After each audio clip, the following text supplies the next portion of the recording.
I guess that was one first reclaiming. The becoming yes. one? Yes. Because I was like, turning 50, I think for a woman is scary and daunting. And especially if you're a woman in the public eye and we live in a very ageist society. And it was like, I either, do I run from this or do I embrace it?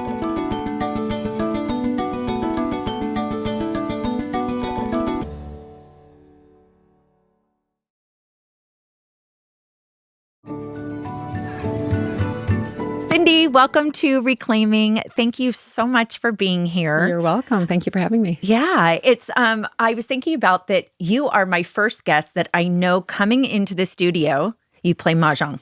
I do. Yes. And so we haven't played yet together. I'm really bad still. But how did you get into it? How long have you been playing? Yes, I've been playing probably about 2 years now. And I have a mommy group here in LA that we all met doing pregnancy yoga together with our first children. So that was 26 years ago. Wow. And just kind of remained friends throughout all these different stages of our lives.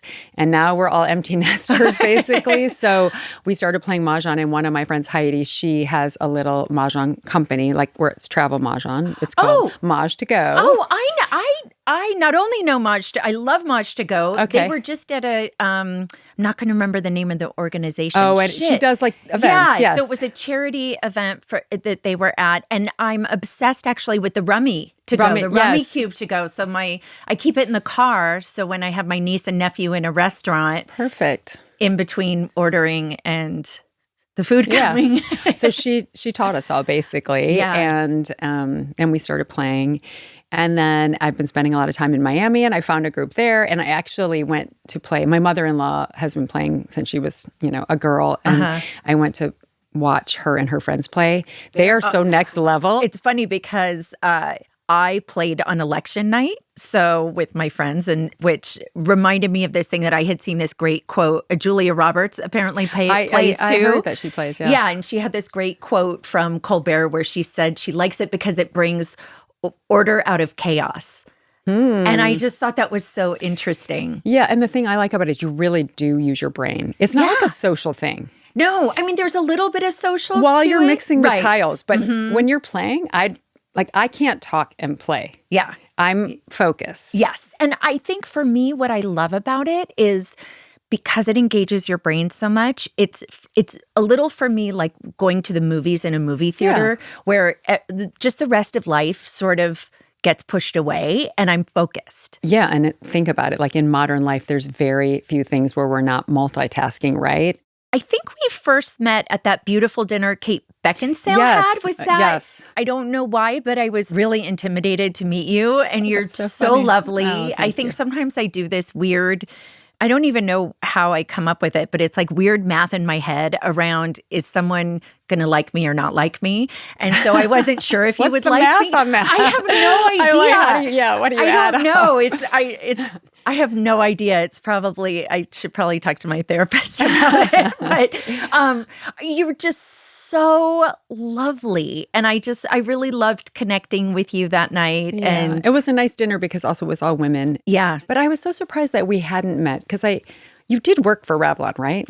No. Okay. So this is so. Oh, I thought you did. Well, I was hired by Revlon. Okay. And I was supposed to start. That was so my exit from DC before the investigation started. I got a little help from some friends in high places and interviewed and got a job at Revlon. Okay. And I had gotten the job. I hadn't started. And when the story broke, they rescinded the offer. See, it's so funny how memory, because I worked with Revlon and I worked with them like almost 20 years. And in my mind, you actually did work there and it was like part of like, female empowerment. But actually it's the opposite. I like your version way better. Okay, let's go with that one. We'll go into the multiverse and I'll go back. It's interesting that what you said about like doing the math, because I think that when you're in the public eye, for whatever reason, like people often have a preconceived idea about who you are before they meet you. I mean, I feel that too. Like sometimes people will have seen a podcast or an interview and they feel like they know you. And I guess they know a facet of you from that. I think probably for you, that was heightened in a way that I can't even imagine because it was such a... Well, it was so negative. And it was so big. It was so big, so negative, and I was so young. Yeah. And hadn't chosen it. So I chose the mistakes I made, but I didn't choose being a public person. Right. I mean, you're now known for so many different things with your businesses, but initially being known for the exterior and the beauty of... Yeah, which isn't...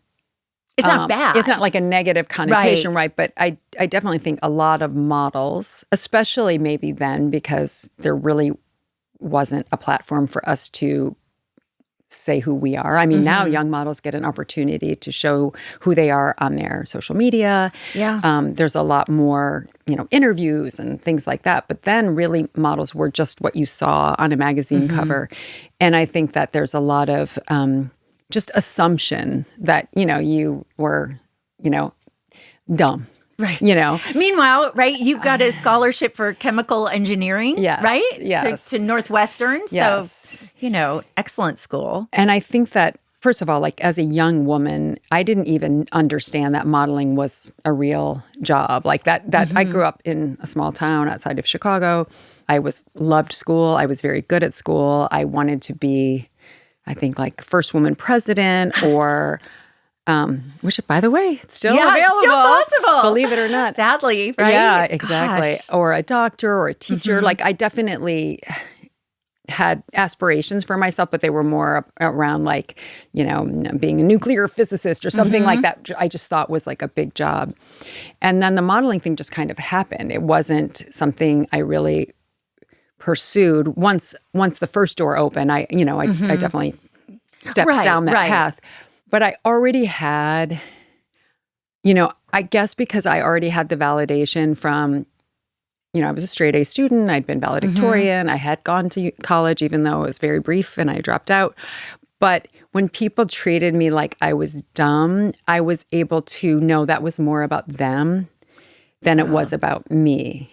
And I think I also learned like, okay, sometimes I'm just going to play this game. Okay, what does that look like? Well, okay, for instance, sometimes, and you've been in front of the camera before, where sometimes they ask you to do something completely ridiculous. Yeah. Like one time they asked me we were in Hawaii for Vogue shooting, and they had a professional surfer there. And they said, can you just get on the surfboard with him, paddle out, get on his shoulders, and he's going to surf in with you, but don't get your hair wet. Okay, what? And I mean, I don't surf. So, and I was like, oh, sure, but can you just show me that? If you just show me what that looks like, I think I can probably do it. And then they were like, we're just going to do it on the beach. I'm like, yeah, perfect. So very clever. Like that. It's so interesting to, I think, as you were saying, to just balance that, people's expectations, or what they're coming in with, of what they know of you, and then the possibility that you're more or you're different.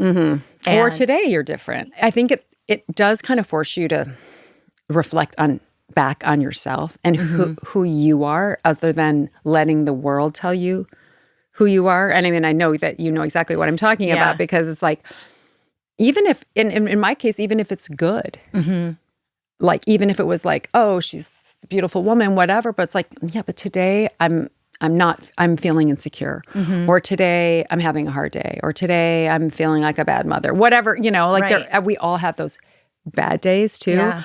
And I think that, that's the work really, is like not being defined by incoming.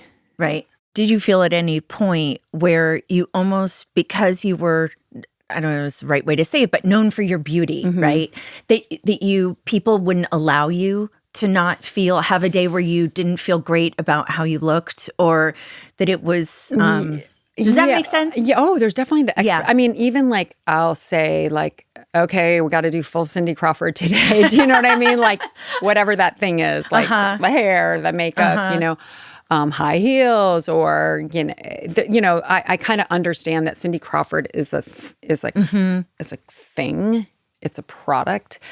Yes, it's one facet of who I am, but it's not the totality by any stretch of the imagination. So, and I remember I went on a blind date once. I call them half blind dates when you're a public person. Because it's like they know what you look like already. Yes, and this other person also was a public person. Yeah. But it was before Google, right? So you couldn't like totally. But, because this person knew me from the time, let's say, a Cosmo cover, right? Like, pushed up boobs and big hair and super sexy. And I remember opening the door to my apartment and again, this could be my own insecurity, but I felt like this disappointment that I wasn't the walking, talking Cosmo cover. Wow. And and then also like the things that go through your head is like, is that who I want to be in my life? Like who do the world's going to say whatever they want about me, but who do I want to say I am? Because at least I got to take a stab at that. I don't get to control the whole narrative, but I at least get to think about like who do I want to be in the world? How do I want to show up in the world? How do I want to present myself in the world? And it changes as time goes on. Have you sort of always been this way, or is this a place you've arrived at with hard work? Not that something's not valuable or earned if you didn't work for it, but it feels as if this is sort of really rooted in you, as that you were almost always this way. I think that it's probably the answer is both. I think like, look, I grew up in like a Midwestern family. I don't ever remember being complimented for my looks as a kid. So that wasn't my identity. We really got complimented for like effort. And I happened to be good at school. So if anything, I kind of saw myself as, my older sister was like the athlete. I would have probably been a better athlete, but I needed glasses and no one had figured that out yet. So I was like terrible at ball sports, hit in the face or whatever. So I was the student. Like that's who I was. And I was like popular in high school, but I wasn't homecoming queen. I wasn't a cheerleader. Like I wasn't the most popular. I think I just, I feel really lucky because I have a mother. I'm blessed. I still have my mother and my father, but she had a lot of not easy things. Like she didn't have like a picture perfect, fairy tale life. She got pregnant when she was 16. She got married when she was 16. She had my older sister when she was 17. Wow. Me when she was 19. 2 more kids by 25. And then my little brother got diagnosed with leukemia. He died when he was 4. Gosh, so so my sorry. mother went through a lot. And she still was like, and I've written about this and talked about it a lot. Like I used to call her Pollyanna, and I meant it not as a compliment. Okay. I kind of thought, I almost thought she was simple. I was like, you don't like the world is like, why are you always like seeing the glass half full? And only as I've gone through life have I realized like that is actually one of the bravest choices you can make. And not to That's really let interesting. that stuff wear you down and make you bitter. And so I really respect the choices that my mother made. And a lot of it was rooted in her faith and just who she is. She's one of 7. She's very pragmatic. She's funny. She's not like, she's real. It's like the real stuff matters with her. Yeah. Yeah. It's interesting because I use the same word with my mom. And I think that there also has been this kind of negative connotation when I use it, and at the same time recognizing that it was her Pollyanna-ish attitudes or things she'd say in 98 that actually helped get me through. Right. Like what? Oh, well, it's going to be okay. Or just like, you'll see, you'll be able to go outside again one day. You'll be able to go out without a hat. You'll be able to, those kinds of things. And so I think that where my dad is probably more pragmatic and my mom's just, she has chronic pain and she's just always cheerful. Right. And that is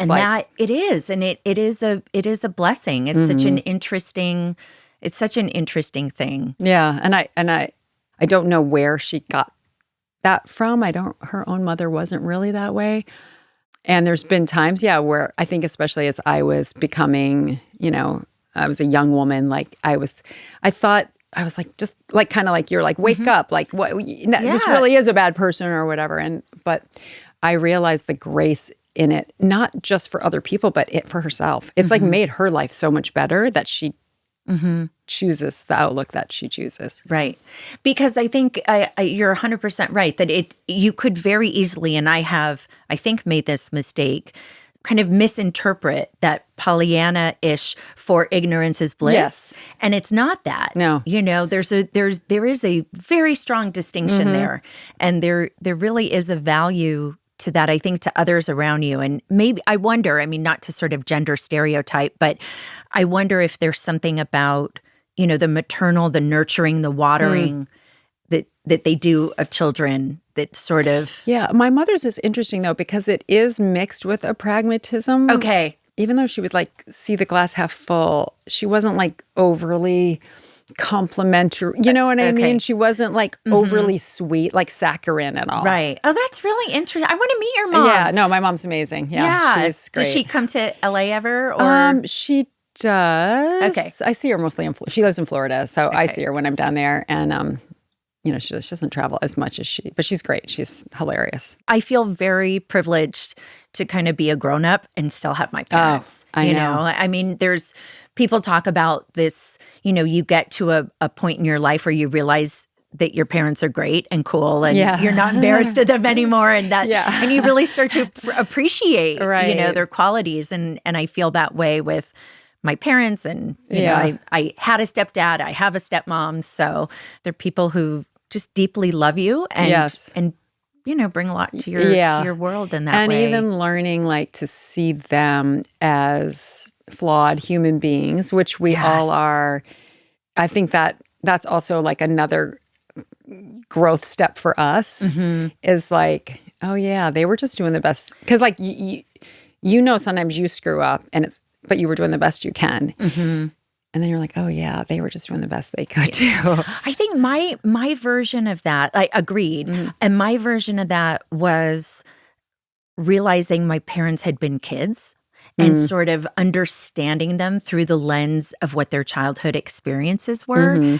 And that shifted something for me. Right. I'm curious around like what your inner, like we know so much, we see so much the exterior. And I'm just curious your inner life. Like, what's your inner landscape? Are you happy? Are you anxious? Are you type A, type B? You know, I definitely wouldn't say I'm not anxious. Okay.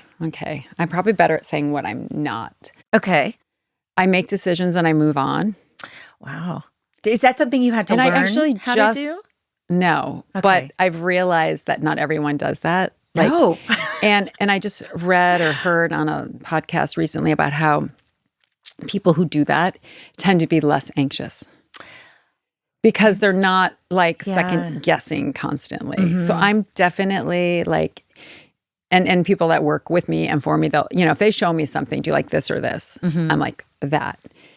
And sometimes they want me to say this, right? And they'll try to trick me and like ask me 2 weeks later, and I'm like, that. Like I don't waver. I'm like that, and I move on. And I'll say, you don't have to agree with me. And if the whole team thinks it should be this, like, let's talk about that. But this is my belief. So I think that's one way I am.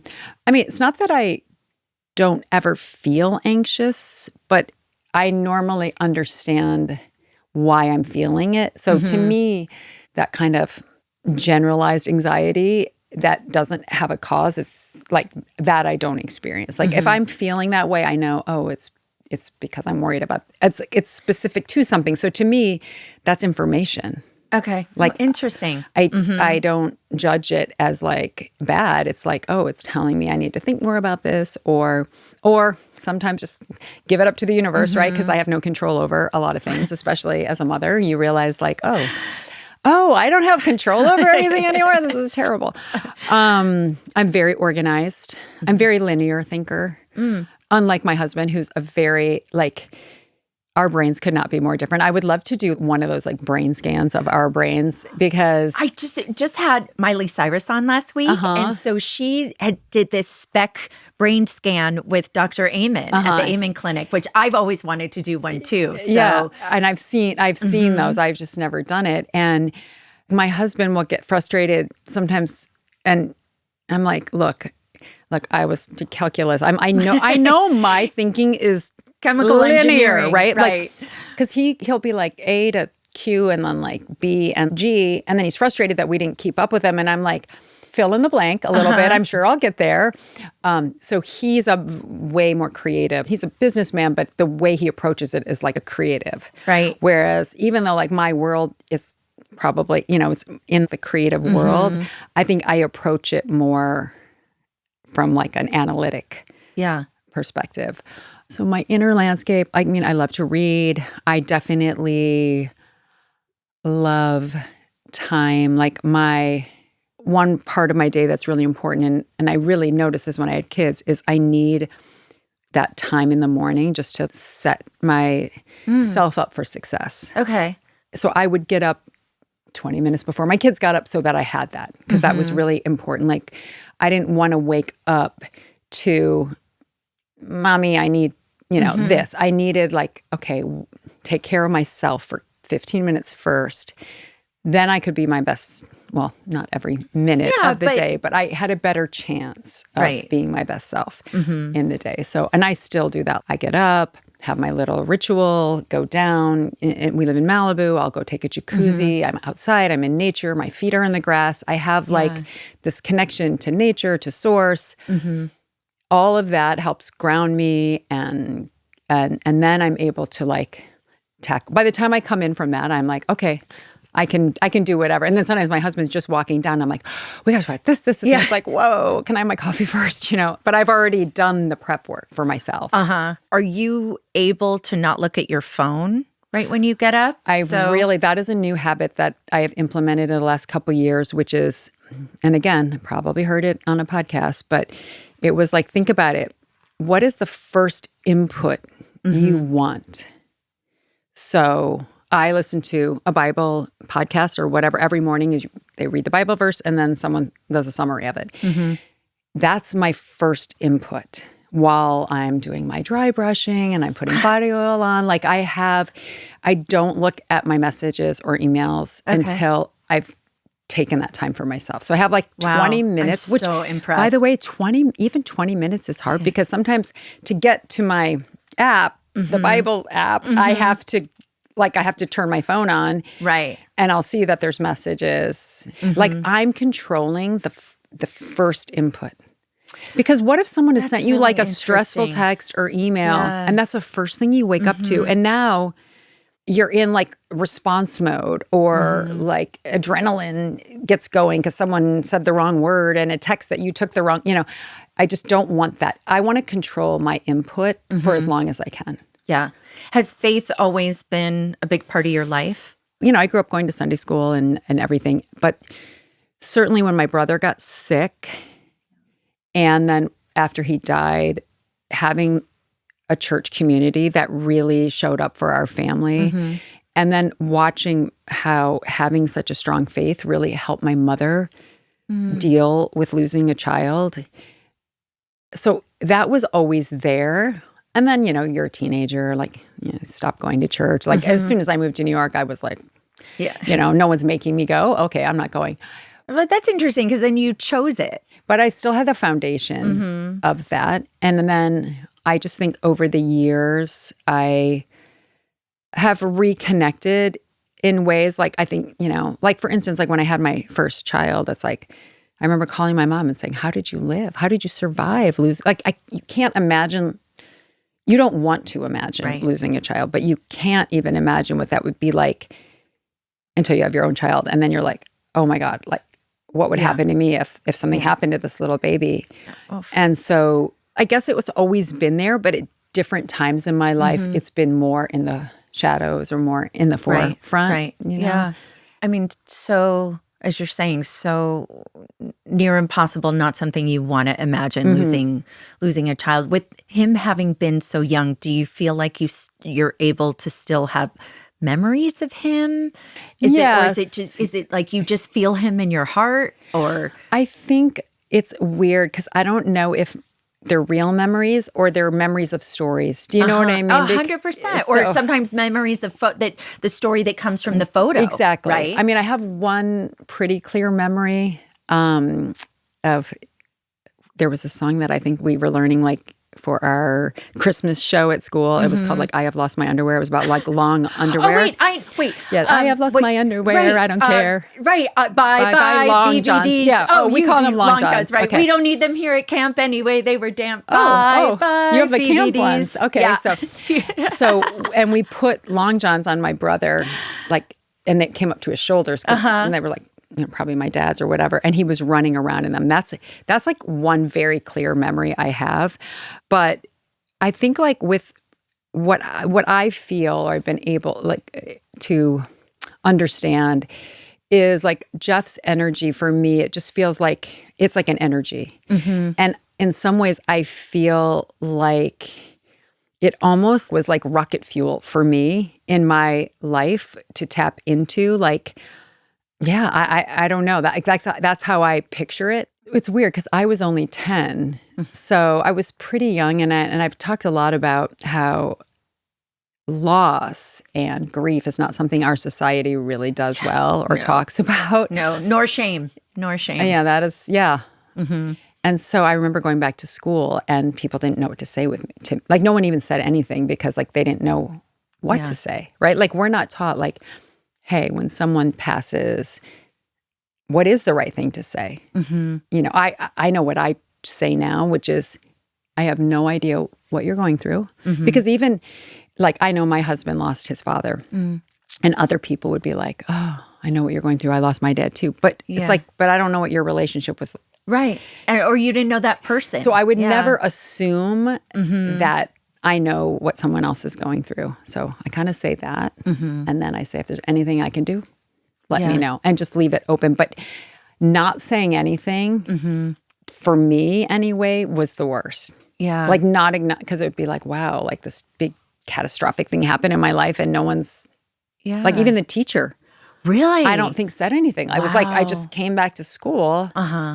And that was that. And then I remember one kid said something like, oh, my parents said your brother died. Is that true or something? And I was like, yeah. Like I said something like that would be a weird thing to lie about, you know? Because, but it was just, it was so awkward. Right. Yeah. It's interesting. Beanie Feldstein came on the show and we were talking about, she goes to this grief camp 1 week a year where she's a counselor there. She lost her brother as an adult. And so they work with kids, and she was talking about. I mean, I learned so much from her talking about this camp because she was saying that kids, really to your point, kids like concrete language. Yes, say died. Yes, you know. Oh, your father's in a better place. Well, no, he's not in a better place. Is at our dining room table. You know, so it's so interesting because we don't, as you're saying, we don't have a lot of language around grief. We lost a friend. Probably my kids were maybe, they were young, elementary school. And I remember, and he was in a car accident, and they were very close to this guy. And so I remember I called like a family therapist, and I was like, what do I say? And she said something similar. She said, first you say, I have some very sad news. Because like if you just say, oh, our friend died. Right. If they haven't dealt with death yet, they don't know what is the appropriate feeling. So, oh, that's interesting. So you first say like, I have some very sad news, because now you're telling them sad is the feeling. That's the correct feeling. And then you say, like you said, very specific. Our dear friend died in a car accident, not went to be with Jesus, not is in a better place, or whatever your belief system is, died. And then you say, if you have any more questions, I'm happy to answer them. And she was like, they might start laughing because they are. They might go play video games. They might have questions, like follow their lead.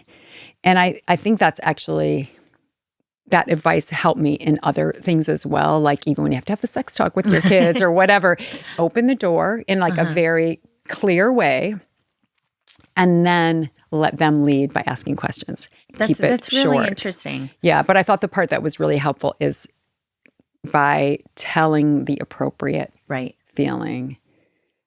Because I remember actually when my brother died, we were at my grandparents' house, and I just remember I heard the phone ring in the middle of the night. My parents were supposed to take my brother to the hospital in the morning, so me and my sisters were at my grandparents' house. And the phone rang in the middle of the night, it must have registered, but I didn't get up or anything. But then in the morning, we're all sitting there and my parents walk in without my brother. And I guess my grandparents were waiting for my parents to come. But the second we saw them without him, they didn't have to say anything. And then everyone just started crying. And it was like that I do have a very strong memory of. It's just like that full family, almost like a animal sound, like coming from my grandpa, my dad, my mom, I think there was an aunt and uncle there, and everyone was just like crying. And we were too, obviously, because as you're a kid too, when you watch all the adults around you crying, it's scary and sad. But again, my parents were so young, and they were doing they didn't have a therapist to call to find out, like, how do we tell our children this? And I think it was interesting because just some of the work I've done later in life, I was able to say to my mom, like, I wish you could have said, and there's no way you would have known to say this, is like, we're so sad that Jeff died, and we're so happy that you're still here.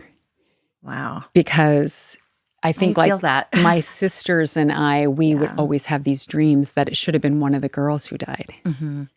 And I haven't had one probably in 10 years, but like we would all have this dream that somehow. But still, like even 10 years ago, that's a long time to be, having that dream. And I didn't even, it wasn't like I was carrying this big thing, but it was like the survivor's guilt, right? And she wouldn't have known to say that, and then she was able to look, this was like 2 Christmases ago, she was able to say it to me, and it was just like such a nice little Cindy, healing. Little Cindy took exactly. it in. And like the little ways that we can heal ourselves and for her too, probably.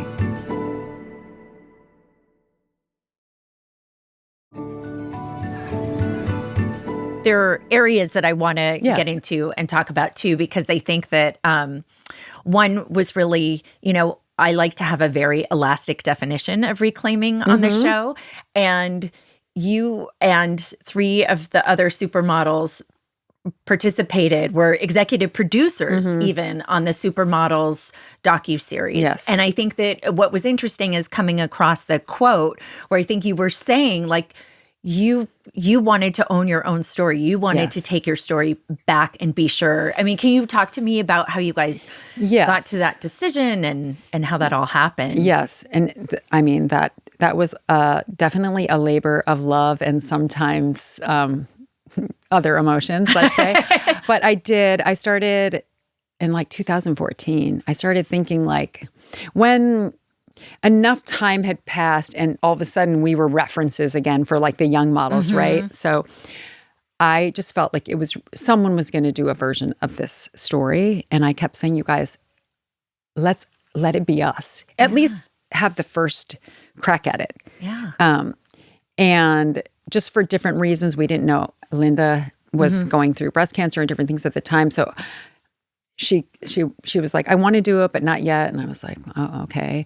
And I kept jokingly none of us are getting younger except Naomi. I'm like, somehow Naomi's getting younger, but the rest of us aren't. I'm like, let's do it while we're still recognizable.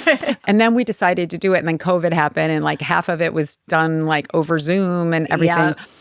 And as documentaries do, they tend to take on a life of their own. So I would definitely say the finished product is not, it accomplished what I wanted it to accomplish, but it also had like some, like, what was it that you wanted it to accomplish? I just wanted it to understand, like, and why I didn't want it to be just about me, because I did a book when I turned 50. I guess that was one first reclaiming. The becoming yes, one? Yes. Because turning 50, I think for a woman is scary and daunting, and especially if you're a woman in the public eye, and we live in a very ageist society. And it was like, I either, do I run from this or do I embrace it? And it was like, okay, this is a way. And it was my publicist, Annette Wolf, and another woman that's worked for me for a long time. They really encouraged me to do it. And it was like, okay, I want to do this. And while we were doing the book, it came up, oh, you should do a documentary to be with the book. And I'm like, I don't want a documentary just on me. Frankly, I'm way too boring for a documentary. And no, Disagree. truly. Disagree. No, but I mean, like, I haven't had like a super dramatic life. I mean, I've had like a maybe very public life, but there isn't like high drama. So, but I also thought we were like a band almost. We were like these 4 women from different lives in different places, and where the sum of our parts was greater than each of us individually. And it was like a cultural phenomena of the excess in New York of the late 80s. And it was a time where models all of a sudden came off the page, and like, Gianni Versace, the documentary explains a lot of it. Yes. So it was really telling that story, like explaining to people why that moment in time was so special. And like anchoring it in the culture. Exactly. Yeah. What I didn't want it to be was like, where are they now? Or behind the scenes. It was understanding the context of why that moment, and like, I guess the George Michael video and all that, like, and the Versace show, there were certain moments that exemplified that.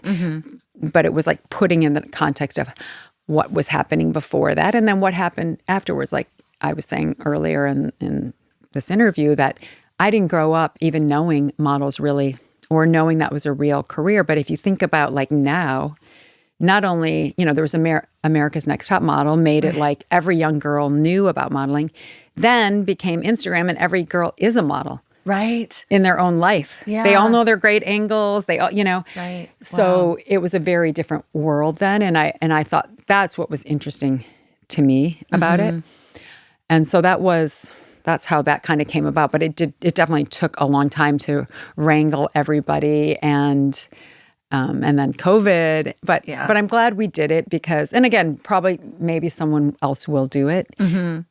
But I had my chance to say what I want to say. Yeah. I'm so curious around, you're saying about, that you're sort of a foursome. And, I think women, we're so amazing and complicated, right? We can be our own best cheerleaders and our own worst enemies.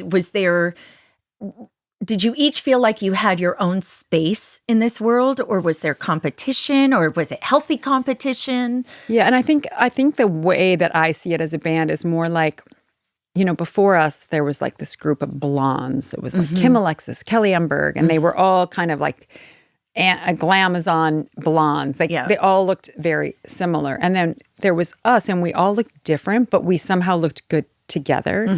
And it was almost like we all had like, Christy was like the classic beauty, and I was like the sexy girl next door, and Naomi had been a dancer and obviously is a woman of color. And then Linda was the chameleon. We had our little roles that were different.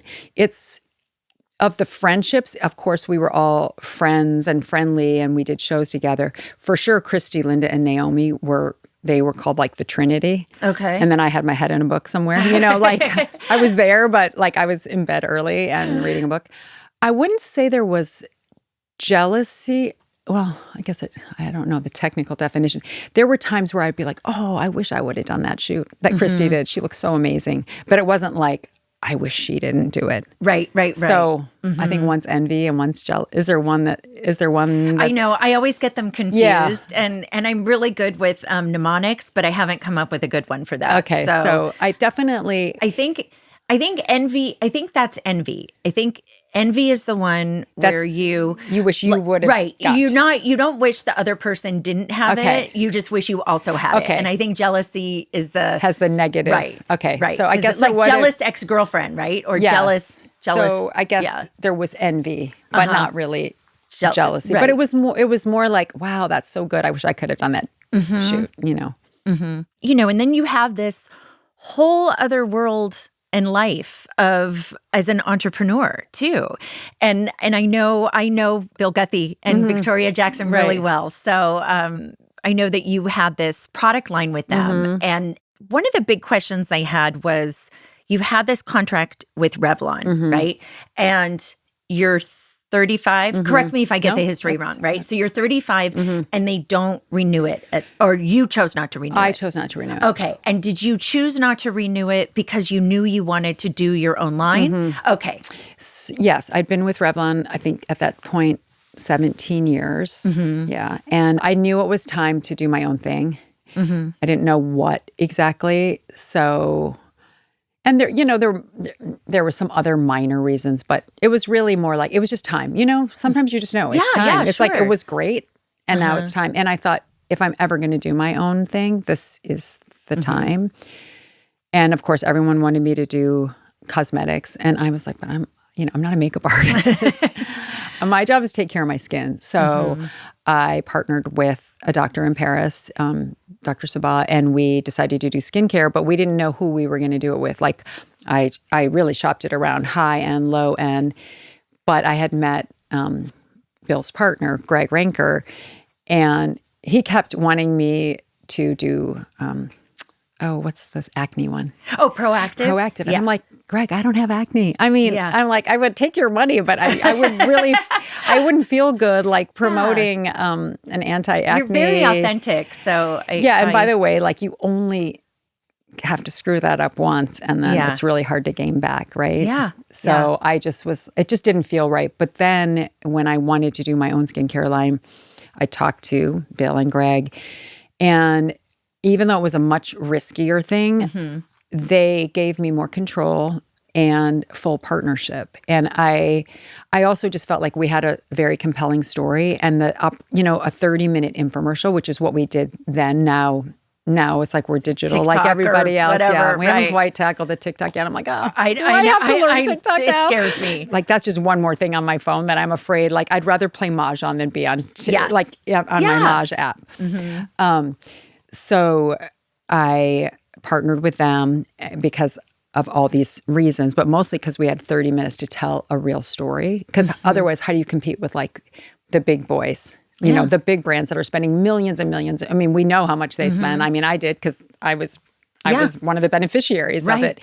So I was like, how do we compete with that? And I felt like we had a story. So infomercial seemed to be the right choice. And they've been incredible partners. I mean, I signed with them in 2001, but we launched in 2004. So we're, 21 years now. And I never thought I would still be doing this. I never thought I would still be in front of the camera. I never thought, even when I did Meaningful Beauty, I thought it would be a 5-year thing or a 10-year thing. And we just had a board meeting, I think 2 weeks ago. And I was like, you guys, I've already won. Like I've won. I never thought we would still be doing this. But now we have employees and customers that, that feels good. And it's also a responsibility. Like I want our team to really, be behind every decision we make. It's not just me, because it's like now we're a big team. There's I'm going to find it because it's such a great quote. So it was from the New York Times, and it was Miss Crawford's interest in transcending modeling to become a brand, decades before personal branding was a career path, is what has distinguished her from her peers. Yes, and at the time, I did not know that's what I was doing. No one was talking about branding or what's your brand or define your brand, but I knew what was true to me, and I knew what felt authentic to me. So, the fitness stuff, and then I did a little makeup book with a friend of mine, and then we did a kids book when I had a kid. But everything was like attached to me in a real way. And organic. It sounds very organic. Yes. If I did an exercise video, I think people would know. I was doing it for the money. But I think you sort of... Yeah, because I had benefited so much from working out with this trainer, Radu, and everyone would ask me, like, what do you do? And at the time, no one had trainers, so it wasn't like, oh, well, you should get a trainer. Especially where I came from, no one could afford a trainer. So it was like, how do I share... what I've learned from Radu with, I always say, like, could my mother and sisters, like, would they relate to this? Could they do this? Could they afford this? And Meaningful Beauty was like that too. Like, I met this incredible doctor in Paris. He was helping me kind of like, okay, figuring out like how to take care of my skin as I age. They can't go to Paris. Right. They can't get in to see this guy. Yeah. But how do we bottle this? How do you share that? Yeah. And so that was really the impetus of Meaningful Beauty. I really love that. I mean, and it is knowledge that you're sharing. It's knowledge through a product. Because I was going to say, I feel like we normally have that experience with knowledge of somebody sharing knowledge, but really that's... But it's like what works for you, or a recipe, right? Yeah. It's like, I always say there's like two type of women. The one that will give you a recipe, but they leave out like one key ingredient, or the ones that will give you the whole ingredient and send you the recipe and the pans and the ingredients. It's funny because you've shared like in New York, or different hairdressers for editorial things you've shared. And, it's that thing of sort of some women they'll tell you they're wearing a different perfume than the one that It's sort of, they and I'm always share. like showing like the label, like someone will be like, cute shirt. And I'm like, oh, here's the label, whatever. Or me, I'm like, I got it at the outlet. So it's a thing that way. One other thing I was thinking about, aside from the fact, two things we have in common. One is we've both been Halloween costumes. So I think from your Pepsi. Oh my God. I didn't even think about that. Yeah. Yes. So yes. Does it show up every year for you? It's still, I still probably see after it. the Ryan Murphy thing, it probably resurfaced, right? I wrote a piece for Vanity Fair in 2015 or 16 about being a Halloween costume and sort of all the bizarre things that come with that and the others, because it can be, and I think in your case too, it's sort of specific to the Pepsi commercial, yes, right? Because it's easy also. It's a white tank top, it's cutoffs and a Pepsi can and like a big blowout and you draw a mole on and you're Cindy Crawford, it's fine. But what's interesting is it becomes a cultural reflection of the year, right? Yes. So I think that year, that was sort of the Rachel Dolezal story, the woman who was white but identified as black. And so it was just this, it just becomes this interesting thing of there's a line of who's appropriate to Halloween costumify and who's not, or what does it mean? So I think I've been to parties where no one's asked themselves those questions. Yeah. And, but here's a funny question for you. Like, who have you dressed up as? Oh gosh, that is like who's famous? Like, right. Okay. I remember, I think just because I saw something about her on Instagram, I don't know that I would go there normally. I did dress up as Elvira when I was younger. I don't know if this was for Halloween. I was beyond upset. Jill Brockman and I were obsessed with Grease. And I've done Sandy. Oh yeah. End of the movie Sandy. Oh yeah, the sexy Sandy with exactly. the red shoes. Exactly. Yes, and the black stretchy no one wants satin. to do nice Sandy. No. But the other thing, going back to the calendars, is did Herb Ritz shoot? He did not shoot my calendar. He shot the Pirelli calendar, which I did also. But maybe that's what I was thinking about. Yeah, no, there was another photographer, Marco Glaviano, who is an Italian guy, and he was perfect for kind of like a little cheesy calendar. I mean, I adore him, and he knows, but he knew what straight guys wanted. Let's put it that way. He knew the assignment. Yes, exactly. Yeah, no, because my first photo shoot ever was with Herb Ritz. Oh my gosh. Yeah. That's what a global scandal will get you. Wow. But and he's I miss him so much. But I was lovely. it was really interesting to me. I mean, I'm sure you've learned so many things about the art of photography and those things from shoots. But I was really surprised to learn from that so much of the photo that gets made is a reflection of the chemistry between the photographer and the subject, or can be sometimes. I was going to say, I think it depends on the photographer. I mean, like Herb, it definitely, I would say he had such a crush on him, even though he was gay. Yeah. But Herb loved people. Yeah. And kind of back to what we were talking about, like our mothers being Pollyanna. In a way, Herb was too. Like Herb always saw people as the best version of themselves. I never heard Herb say a bad word about anybody. And he like wanted movie stars to be movie stars. He wanted like he is an LA kid. He grew up like fantasizing about like Hollywood, right? So that was the lens that he put on his subjects. Yeah. Yeah. It's interesting when you were saying before about the shoot where they wanted you to go on the surfboard. Where I thought you were going to go was somewhere around they wanted you to do something that was like naked or something inappropriate, right? And so that's happened too.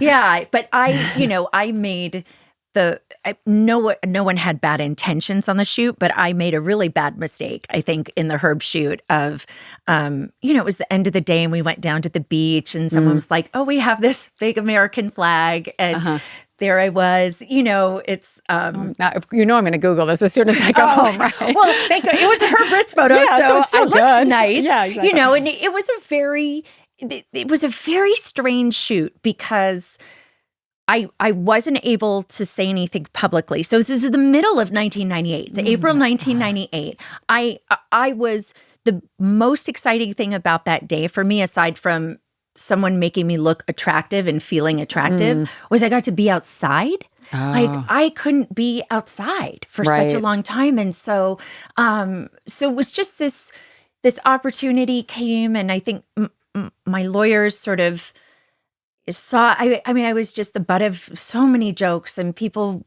fat shaming and I'm ugly and I'm this and all the things. And so to sort of have a day where Loren Scott is styling you and Herbert's is shooting you and Krista Smith is there making everything amazing. It was a really magical day. And, I posed with the poodle but I really felt later, I just thought, I should have thought through it more. I was so young. How could you? So and also you have all these other forces trying to make, especially Vanity Fair, like titillating photos, right? I know, but I love Graydon and Vanity Fair changed my life. No. Not from the shoot, but yes. But you're right. But I'm just saying, like, they had an assignment too. Yes. That is true. And I mean, just a boring picture of you in a suit wasn't There was one of those. Yeah, one. Yeah. And then they're like, hey, now get exactly. the flag. Right? Look at this gorgeous dress. And that was definitely eye candy for me. Yeah. So it was it was a really mixed, interesting experience, but it was something that it helped me. It helped me at the time to sort of shoulder all the negativity coming towards me. And I think also you learned, every experience is a lesson, right? Either what to do more of or what to do less of. And even in looking at those pictures, I mean, yes, her beautified everybody. So like being able to see that in yourself, I think was probably great. But also you might go, you know what, next time I'm not going to do that. I'm going to start. And that's where we grow up, right? Like as making those choices. Like I did a lot of stuff. I've done a ton of nude pictures. I've done Playboy. The only one I regret ever is the one I got talked into. Oh, interesting. Every other one, I knew what I was doing. Like I did Playboy with Herb. I did twice. But one time a guy was shooting like a reportage at my apartment and I wasn't even naked. I was just topless from the back, but I felt manipulated into it. That's so interesting. And that's the only one that I look at and I like. Was there hurt. Like stuff going on in your life? Because you seem like you're always kind of making the right decision. Obviously you're human, so you make mistakes at times. But did that feel like an anomaly for you, that something was going on in your life, or just? I think I don't know, and I don't even know if this is the right order, but what just popped in my head is like once you've done a naked picture, then people think, oh, she does nudes. But it's not that way. Like it's kind of like it has to be right. Okay. The chemistry has to be right. Like I have to feel comfortable. Like Herb, obviously, I felt 100% was safe, not sexualized. He looked at people like architecture. Yeah. So I could do it with him. I could do it with, I did it with straight guys too. But just certain people maybe give you like a weird vibe. And I had one and I just didn't know how to say no or didn't say no. And like I said, it's not even the most revealing picture of me by far, but when I look at it, I know what I was feeling. Yeah. So I imagine when you step into doing nude photos, like with the confidence and the beauty factor or the getting attention factor, whatever those choices, did that mean it was like very easy for you to communicate about it with your kids? Like, was it something you communicated? I'm now hearing myself and I'm like, is there a layer of shame here? Am I putting shame there? I don't know, because I don't mean to. But. And it's funny because like it'd be a very good question for my kids because I didn't have a conversation with them about it. I did stop doing nudes once I had, really, I think after I did Playboy right before we got married, and I don't really think I've done anything nude again. And I'd been asked afterwards, but I definitely thought about, I don't know if my 9-year-old son wants to get like teased by his friends like that. Right. And again, that was even before the internet and crazy. Right? So, but there were nude pictures of me in our house that I never explained to my kids. And I, once in a while, like one of my kids will make a comment like, well, we just thought it was normal that your mom was making you know. So that would actually be a better question for them because to me it was normal. Well, and there's still, look, there are like naked families. We were not a naked family. No, we are not a naked family. Yeah, so I mean, it was sort of. Any pictures I had, they were like, there's a famous picture of me, Christy, Naomi, Linda, and Tatiana, all like Herb shot it. Right. You're you on don't the floor. See you're anything. Sort of, yes. It was like that photograph. Okay. It wasn't like, hey, here's mom in all her glory. Girls. Yeah. No, we didn't have those pictures out, but I'm sure. Look, I'm sure my kids are traumatized, like every kid is. Okay, so the last question I ask everybody is, what is something that you're working on reclaiming? And right now, and it could be a part of your identity or a place or a thing or... Yes. Well, I've seen your podcast, so I kind of was expecting this question. And the thing that came to mind was really like, I think one of the answers is my coupledom with my husband. Because as much as I always wanted kids and I love having kids and I wouldn't change it for the world, and my husband feels the same way, and we're always parents, but it's like they are launched. They are living in their own homes, and we have like You still like each other. We do still like each other, but it's like and we did consciously work on our marriage. Like we always made sure we had time. Like we would still do trips without the kids. Like, you know, because we were like, we really feel like this is important to invest in the relationship. But like now we actually have time. You know, we like, for instance, we got a place in Miami, which is not somewhere that we spent time together or as a family. And, you know, I actually, we live in Malibu.